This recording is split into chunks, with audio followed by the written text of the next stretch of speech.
Joining me right now is UFC featherweight Jordan Rinaldi. What's going on, Jordan? Not much, man. Living the dream. Perfect. Let's go back to your last fight, your win against Jason Knight at UFC 230. Immediately after you fought him, you said during an interview that you felt it was boring. Did you get a chance to watch the fight again, and what are your thoughts afterwards? So yeah, I got to watch it again, and I said it was boring not because there wasn't action. I mean, if you understand jiu-jitsu and wrestling and grappling, it wasn't that boring, but when you have the back for nearly 8, 9 minutes, whatever I had it, I should be able to finish the fight there, and it was frustrating not to, and I felt like it was boring to at least casual fans and even some regular fans, maybe a little more skilled, that I think it could have been pretty boring for them. All right, it was your first fight at featherweight in the UFC. What differences did you feel inside the cage compared to your first three fights at lightweight? I was just more comfortable, bigger, but the big thing was because I worked with a nutritionist and the Performance Institute. They had my diet dialed in so well. They had me performing at such a high level. They not only my nutrition and weight loss, but then just how to train properly, timing everything. It worked out really well. So I was really happy with it. Sorry, overall that they helped me out and really helped me peak for the fight. So it seemed to work out really well. You also mentioned Ryan Hall helped you in your last camp. He recently Yeah. submitted BJ Penn, who is known for his submission game, his jiu-jitsu. How was it Yep. training on the ground with Ryan Hall? It was great. I actually went up there to be the striking guy for him to mimic Penn a little bit. And it's phenomenal. Whenever I am up there, there's levels to this stuff, and he's many multiples above me. So especially on the ground, so it's quite impressive when not only do you get to train with those people, but they actually ask you, hey, can you come and train? So I learn a ton every time. Even when he's not trying to help me, he does. And then I also get to measure myself since dropping back down to featherweight, see where I'm at, see what other people are relative to me also. So it's pretty cool to be able to train with that guy. You seem to be elevating your skill level every time out. What do you believe you have improved on most since joining the UFC? Oh man, that's a good one. Probably my strength and conditioning. So before I signed with the UFC, I had been with my strength and conditioning coach for about a year, I believe, maybe two, but we were still trying to figure out and navigate the best ways to condition my body in particular. So over the last, 2, 3 years, we've really been able to hone that in, and now it's almost like we do have like a set program every fight now. So it's pretty cool to see the progression where I died in the Abel fight, and then this last fight with Jason, it was a breeze, So I think that's been the biggest achievement. But I mean, people don't see the striking improvements and the wrestling improvements, and my performances haven't all been great. So it really looks like ebbs and flows. It's not great. So I don't get to show that as often, or I don't get to showcase my skills and the improvements that I've made. So it's hard to see, if that makes sense. Well, I think to the average fan, if you're not finishing the fight, then they don't see any improvement or they don't want to acknowledge any improvement. Don't you think? And that's the casual fans, and I enjoy that they pay money to watch us fight, but I really enjoy the people who know the intricacies of striking and takedowns and meshing them together, that gray area, and those are the people who, once you sit down and talk to him, you can tell, hey, he knows what he's talking about. He understands this isn't just, hey, let's go out there and brawl.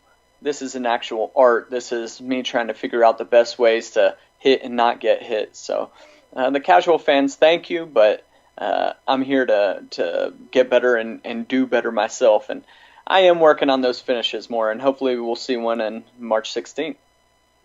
Speaking of March 16th, UFC London, you're facing a young kid, Arnold Allen. On paper, how do you assess him?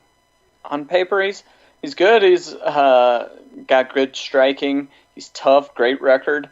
Um, he trains at TriStar. I mean, you can't get much better than all this. He's been boxing for a long time, and he's really evolved into a kickboxer as well. His wrestling is pretty darn good for being a kickboxer or striker. Um, Watching his tapes, he's pretty athletic, really athletic actually, and great hips. So he has a lot of good qualities to him for sure.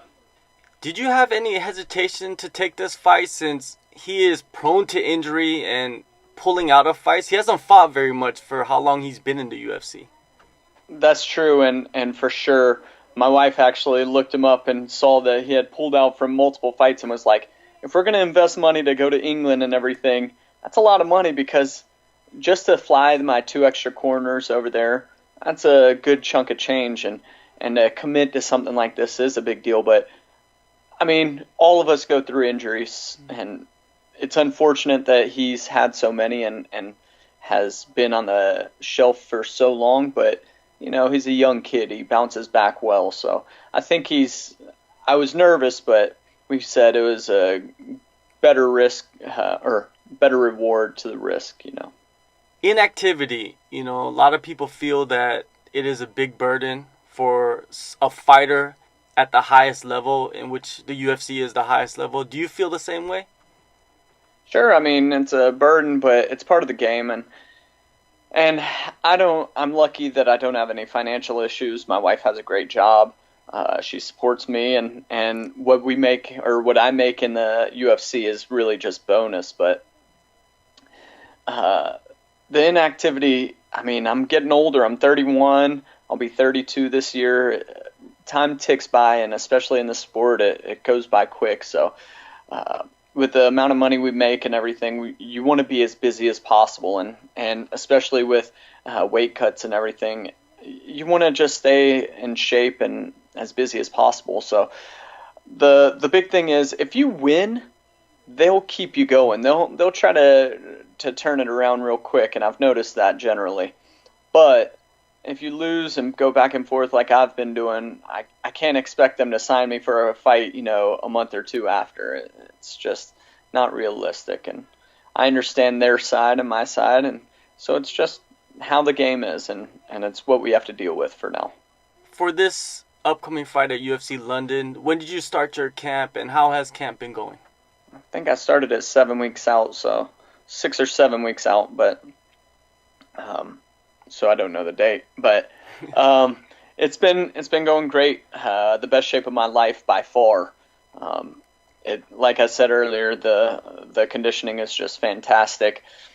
Before I even came up here from Atlanta, I was training in Atlanta with all those studs down there, and there's no other way except to be in shape around them, or you're just going to get murdered all the time. So it's been really good. I have great training partners all the time working with me, great coaches. And unfortunately, I hurt one of my main training partners about a week ago, which I feel really bad for, but that's part of the game as well. After your last fight, did you come out of it injury-free, and did you continue to train, or did you take a little break?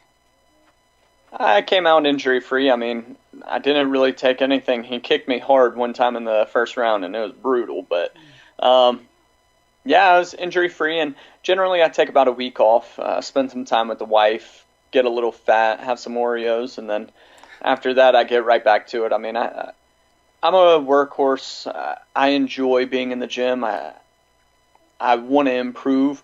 I did, back off of the cardio and the sprint work, but really focused on the technical side, the striking and the submissions and grappling and wrestling. So off camp, I pull back on the strength and conditioning and then really focus on technical side. You live in Atlanta, but you go to Charlotte with Team Rock, isolate yourself. What are the reasons for that? Well, my wife has a job in Atlanta, so that's why I live there. And to be honest, the training is just so good there. I mean, it's 6 million versus 1 million in Charlotte, so just the numbers game. There's a lot of talent down there, and I've been lucky enough to find Christian brothers at ATT Gwinnett who have the same mindset as I do, who are brothers in Christ with me, who have the same kind of ideals and work ethics. So that worked out really well. But when I get to come back to Charlotte, it's me time. It's my gym is a smaller gym, and they really take care of me and treat me really well and figure out how to make me the most successful. So it's a blessing to have them or to be under them for sure. Also, it sounds like a perfect combination. Like when you're out of camp, you're in Atlanta, you kind of improve your skill set, and when you're in camp, you go to isolate yourself and kind of game plan and zone in. And that's exactly what it is. I mean, I get the best of both worlds. I'm really blessed with the situation that I'm in, and I can't ask for much more. I saw you got in some work with Cowboy Cerrone at 50-50 in DC. How did that come together? It was wild. One of my teammates was fighting on one of his amateur cards. And so we were at the weigh-ins, and we started talking a little bit, and then we said he asked us what we were doing tonight, and I said, I'm going to go train at 7 o'clock. I need to train. And he said, 7. Okay. Where at? And I told him down at 50-50, not too far from here. He was like, I'll be there. And, I mean, it's Cowboy. It was a week or two after his fight. I wasn't expecting him at all, and he had a few drinks, not anything crazy, but sure enough, I get to 50-50, and the lady at the front desk, she was like, hey, I didn't expect you to come in, but I also just got off the phone with Arnold Cerrone. I was like, oh man, he's really coming in. So he showed up. It was a riot, It was pretty cool, and very nice guy, fun to train with, and hopefully I'll get to do it again sometime. Ryan wasn't there, though, which was the weird thing, because he was supposed to be there. I asked him if I could come and train there that weekend, but he got called out to Colorado or somewhere. I forgot where it was. So when I posted that picture, he was like, man, I wish I was there. In the featherweight division, there's a lot of movement at the top. Recently, they announced that Max Holloway, the champion, he's going to move up and take on Dustin Poirier for the interim title, the lightweight interim title. What are your thoughts on this matchup? The Poirier-Holloway matchup? Yes. They've already fought one time. Did Poirier win that one? I think it was a striking battle, but Poirier won. It's a tough fight. I don't know why Max is doing it, really. I think there's other competitors at featherweight that are knocking on the door for sure. But Max has been on a high, He's been racking up the wins, and we'll see who has the most momentum going in there. Poirier, I think he just beat, who was it, Gaethje last? Or I'm not sure, but I mean, he's put on a nice streak for sure, but Max is too, and it's pretty cool. It's interesting. I'm intrigued if Dustin will try to take it to the ground at all. I think he would have an advantage there, but we'll see. I haven't seen him look for takedowns lately, so we'll see if that comes into his game plan at all. Yeah, I think it's interesting because both guys did fight at featherweight. Well, Max is the champion. Dustin did fight at featherweight, but he moved up, became very successful at lightweight. And then on top of that, like you mentioned, Dustin beat Max. I think that was his last loss, or maybe McGregor was his last loss, but one of his losses at featherweight. So I think the UFC sees that, and they're just putting this together as an exciting matchup. I'm excited for it. How about you? It's definitely an exciting matchup because both like to bang. I'm not sure if it makes sense for the featherweight division right now. It holds up a lot of stuff. And so, I mean, this weekend when you have Zabit Magomed Sharipov fighting, and he's an absolute killer against Jeremy Stevens. You have Jose, who just had a great win. There's a lot of contenders up there, and it's not like when George was in charge of the welterweight division where he cleared out everyone very clearly and moved up. It's like Max has won a lot of good fights and on a great streak. However, there are still plenty of people for him to work with at featherweight. So we'll see. And we'll see if he decides to put on weight to go to 155, because then how much weight can he put on without returning to featherweight, So there's a lot of interesting things. McGregor put on probably too much muscle to ever come back down to featherweight. So hopefully Max doesn't do that. All right, your fight coming up, UFC London. How do you see this fight going down? Well, I can't tell you the game plan or anything. Yeah. But I think people will actually see my striking and not think of me only as a wrestler and jiu-jitsu player. They'll say, hey, this guy's got some pretty good striking as well. So I think it's going to be a lot of stand-up battle and a lot of cage battle. And if it goes to the ground, I think that's my wheelhouse. If it stays striking at a distance, that's probably his wheelhouse. And then the gray areas is where we're going to really see who the best artist is, I guess. All right, one last thing before I let you go. A lot of fighters during training camp, they have like a theme song. Do you have a theme song for this camp, or are there any artists that you can recommend to the listeners of the show?